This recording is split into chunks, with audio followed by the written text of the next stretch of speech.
구텐베르크님이 EU에서 제일 적은 비용으로 법인 설립을 통해서 이민을 갈 수 있는 나라는 어느 곳이고 비용은 얼마가 필요한지 궁금합니다. 루마니아?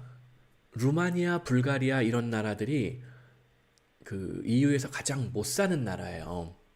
그 얘기는 법인 설립 비용도 조금 덜 들고 또 내가 통상 5년을 유지해야지 EU 영주권을 확보할 수가 있어요. 그럼 그 EU 영주권을 확보하는 데 들어가는 5년 동안에 세금, 4대 보험, 뭐 이런저런 행정비용, 회계사 비용, 변호사 비용 뭐 이런 거를 들여야 된단 말이죠. 그러면은 루마니아, 불가리아 같은 나라는 회계사, 변호사도 좀 더 싸게 쓸 수 있단 말이에요. 그러니까는 제 생각에는 가장 적은 돈으로 가능하지 않겠느냐. 제가 장담은 못 하겠는데 얼추 한 2.5억? 1년에 한 5천만 원 이하 정도로 그 정도 비용으로 EU 영주권까지 막을 수 있지 않을까 추측해요. 루마니아, 불가리아.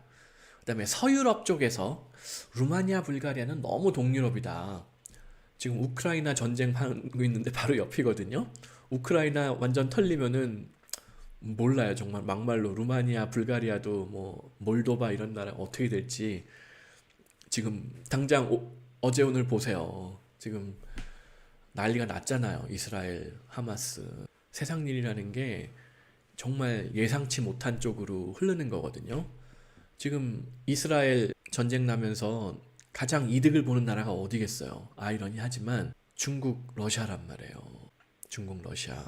지금 우크라이나 무기 지원 끊기면은 우크라이나는 무너져요. 그러면 러시아는 거기서 일단락. 그러면 이제 다음은 중국의 대만 차례잖아요. 근데 공교롭게도 중국, 러시아는 이란하고 굉장히 관계가 좋은 편이란 말이에요. 이란하고 관계가 좋은 편이었는데 사실은 그 이란이 팔레스타인 하마스한테 가장 많은 지원을 하는 나라로 알려져 있거든요. 생각해 보세요. 지금 하마스에서 어제 5,000발 날렸다고 돼 있어. 로켓포. 이거 굉장히 용어 선택을 잘해야 되는데 로켓포라고 하니까는 무슨 로켓 미사일로 오해하시는 분이 있는데 이게 아니라 다련장 미사일. 미사일은 미사일인가? 다련장포 뭐 이런 거 있잖아요. 장사정포 그거는 아닌가? 그 북한에서 서울 불바다 할 때 뭐 다련장으로 막 바바바박 나가는 그런 게 있어요. 옛날에는 무슨 뭐 카츄샤 뭐 이런 거 카츄샤포 뭐 그런 게 있었거든요. 그거란 말이에요. 근데 그게 한꺼번에 단기간 내에 5,000발을 쏘려면은 그 포탄을 팔레스타인에서 직접 제조를 했겠어요? 어디서 들여왔겠어요? 뭔가 어디 땅굴을 파고서 CIA, 모사드도 모르게 어디선가 들여왔다는 얘기예요. 이번 공격을 위해서. 그게 하마스 단독으로 가능한 일이냐? 이란 단독으로 가능한 일이냐? 혹시 뭐 중국이나 러시아가 이란을 통해서 우회적으로 뭘 지원해 준 게 아니냐? 뭐 이런 의심을 충분히 해볼 수 있다는 거죠. 왜냐하면 지금 이 전쟁 나는 바람에 미국은 세 개의 전선을 유지해야 되는 난감한 상황이 돼버렸어요. 우크라이나, 러시아 전선, 그다음에 나토를 위시로 하는 지금 러시아하고 나토하고 지금 완벽하게 대치 중인 거잖아요. 우크라이나가 최전선에서 몸빵하고 있고 그 다음에 이제 대만, 한국, 북한, 뭐 중국 이게 또 하나의 전선. 요 두 개의 전선을 미국에서 너무 불안하니까 이 두 개의 전선을 유지하는 게 불안하니까는 우크라이나에 직접 참전을 안 하는 거잖아요. 미국이 우회적으로만 지원을 해주고. 근데 제3의 전선이 열려버렸네. 생각지도 않게.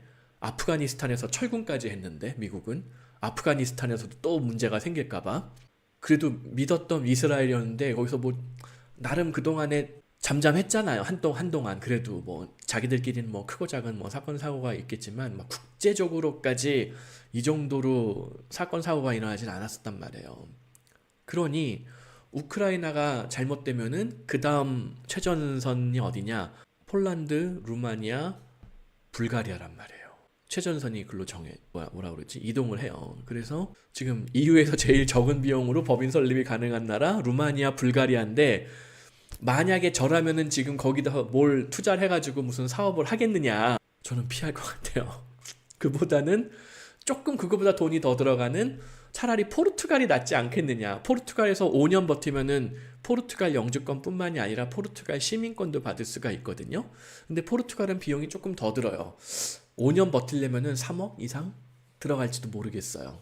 포르투갈에서 5년 이상 주민등록 유지하고 세금 4대 보험 내야 되고 법인 유지해야 되고 하면은 3억 이상이 들어갈 거예요.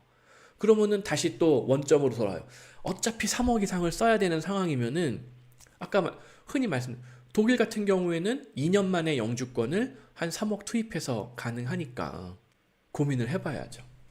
나는 설마 루마니아, 불가리아까지 러시아, 우크라이나 전쟁이 확장이 되겠느냐 이렇게 생각하면은 그냥 루마니아, 불가리아 하는 게 제일 쌀 것 같아요.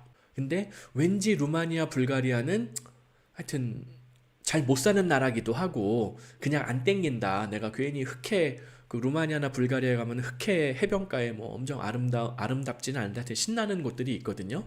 막 언니들도 이쁘고 거기 가서 놀다가 재수 없으면은 어디선가 떠내려온 수레 바다에 떠다니는 기뢰 뭐 이런 거에 터져가지고 뭐 사건 사고 날 수 있으니까 흑해 근처는 가지도 말아야겠다. 그러면은 포르투갈이 그 다음 선택일 것 같아요. 제 생각에는 포르투갈이 그 다음 선택이고, 근데 포르투갈에서 5년 쓸 돈이면은 예산이면 차라리 독일에 몰빵하는 게 시간도 돈이잖아요. 시간도 돈인데 루마니아, 불가리아, 포르투갈은 5년을 걸려야지 영주권을 받을 수가 있지만 독일은 2년 만에 영주권을 받을 수 있으니까 시간을 엄청 세이브하잖아요. 그것까지 따지면 어떻게 보면 독일이 제일 싼 거일 수도 있어요. 그래서 루마니아, 불가리아, 포르투갈, 독일 장단점을 한번 잘 비교해 보시면은 좋을 것 같습니다.